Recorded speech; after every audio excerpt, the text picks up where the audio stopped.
Hey YouTube, this is Brad. Thought I'd go ahead and review my thoughts on the Archangel kit from ProMag for the Ruger 1022.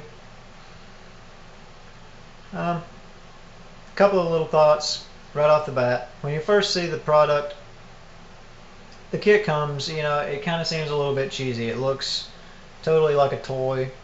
It's plastic. There's a good bit of flashing. And your first thought is, well, I don't know if I even want to put this on my gun because it just kind of feels goofy. But as you take the parts out and you actually decide to put it on your gun, it turns out a lot better, a lot better than you expect. And in the end, I'm happy that I did it. There are a few things that I would definitely change. First thing to change with the Archangel kit is don't put that stupid plastic bayonet in your kit. That's the most retarded thing I've ever seen. Who wants a plastic bayonet on the end of a gun? Whether it's for plinking or, squirrel hunting, who wants a bayonet made of plastic on a gun? It's retarded. Second point that I'm going to complain about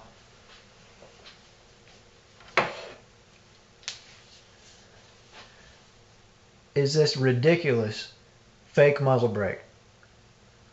It's plastic. It's very plastic. And I mean, just look at it. I mean, this camera kind of sucks, guys. I can't focus much. But those aren't even cutouts. It's pretend. That's completely retarded in my opinion.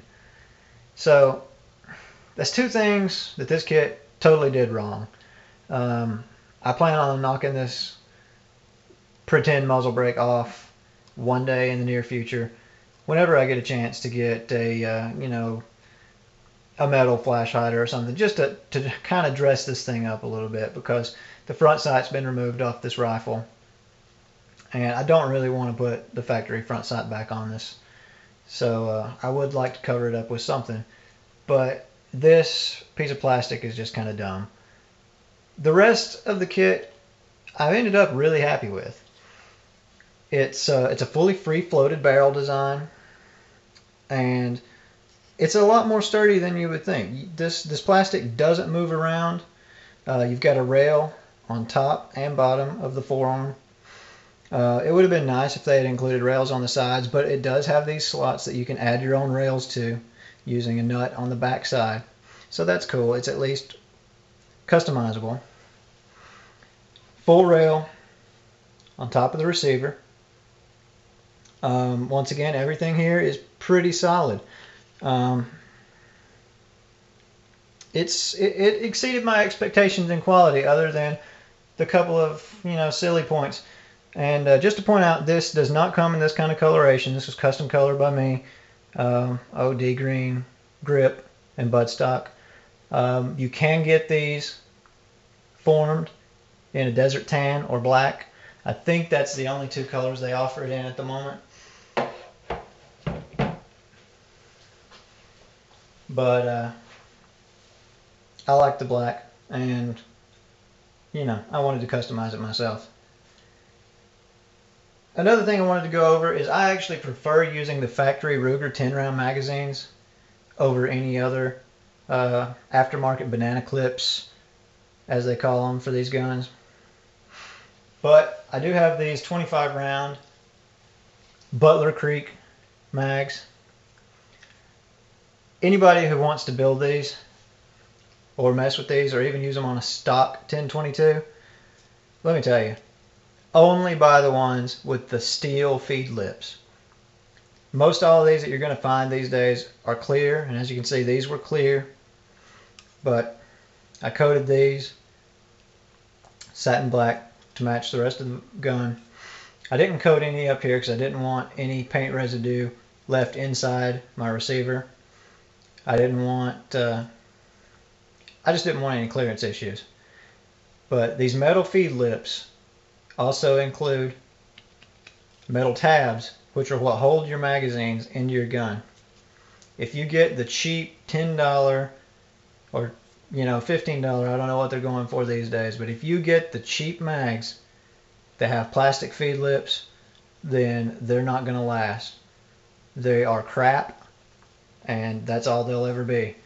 So always, always, guys, I like the Butler Creek. There's a few other brands out there, and there's even one that is all aluminum. The name is escaping me at this moment, but do a couple of searches. You'll see them. There's plenty of reviewers on this stuff on YouTube. But Butler Creek metal feed lips, well worth the 20 bucks per mag that you're going to spend on this. And do a little searching. You can find these at a deal. So, in my opinion, those are the best high capacity magazines you can get for these guns. But nothing's going to beat that factory 10 round Ruger box style magazine, because, you know, really, if you got 10 rounds in something this size, buy yourself a few of these, stuff them in your pockets. You can fit a whole lot more rounds in this size 10 round clip than you can in that size 25 round. It's a lot of wasted space, in my opinion. But anyway, overall, I'm happy with the kit. There may be some cheaper alternatives out there now. I know that Mossberg's got the Tactical 22 out that sells for probably half of what you'd spend building one of these.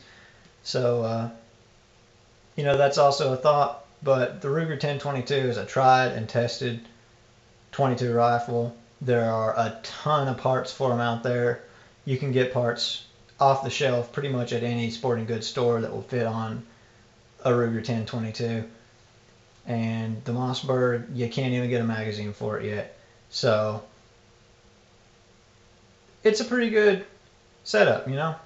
Whether you're wanting it as just a backup SHTF rifle with cheap ammo, or just a plinkster to go shoot cans with, this is a fun project. So build one or buy one, but go try one out. They're pretty cool. This is Brad. Thanks for watching. See you guys.